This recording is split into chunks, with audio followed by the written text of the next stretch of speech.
Salut, je suis Emen Takpo et c'est un plaisir pour moi de vous retrouver pour ce nouveau numéro de notre chronique quotidienne, la quotidienne. Notre thème du jour, deux choses qui nécessitent une approche, projet. En général, l'une des choses qu'on peut constater lorsqu'il y a des goulots d'étranglement ou qu'il y a des opportunités à saisir, c'est que les gens identifient une action, ils identifient une stratégie et puis se mettent à agir. Et pourtant, lorsque vous voyez que par exemple, vous perdez de l'argent, c'est un goulot d'étranglement. Lorsque vous voyez que vous avez des opportunités de gain, des opportunités à saisir, c'est une opportunité. Et donc, à cet effet, il faut tout faire pour vous assurer de ce que vous ayez un projet.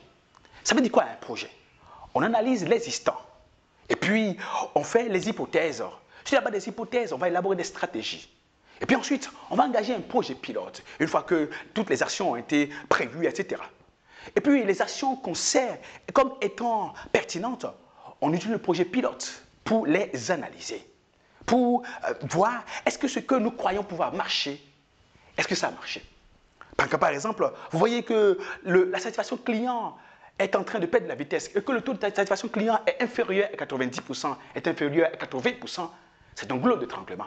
Il faut un projet qui va nécessiter plusieurs actions, qui va nécessiter par exemple la réduction des délais, qui va nécessiter par exemple qu'on repeigne ou bien qu'on relook là où vous accueillez les clients, qui va nécessiter par exemple que vous mettiez en place un call center.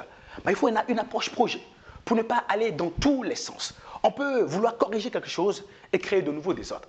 On peut vouloir saisir des opportunités et créer de nouveaux désordres. C'est pour cela qu'il faut absolument une approche projet. Quand on n'a pas cette approche projet en place avec du diagnostic, de l'analyse de l'existant, avec de la réflexion stratégique, avec des hypothèses d'action, avec un projet pilote pour corriger, avec une évaluation et puis une optimisation avec de la mise en œuvre, et puis ensuite avec une évaluation à mi-parcours, on se retrouve avec plusieurs choses qui ne vont pas concorder et qui ne permettront pas ni de corriger les goulots d'étranglement, ni de saisir efficacement les opportunités.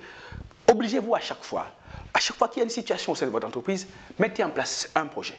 Les projets permettent de suivre de près et de monitorer les résultats auxquels on veut aboutir, et ça permet aussi d'avoir un délai précis au bout duquel on veut éliminer les goulots d'étranglement et au bout duquel on veut se renforcer pour saisir les opportunités.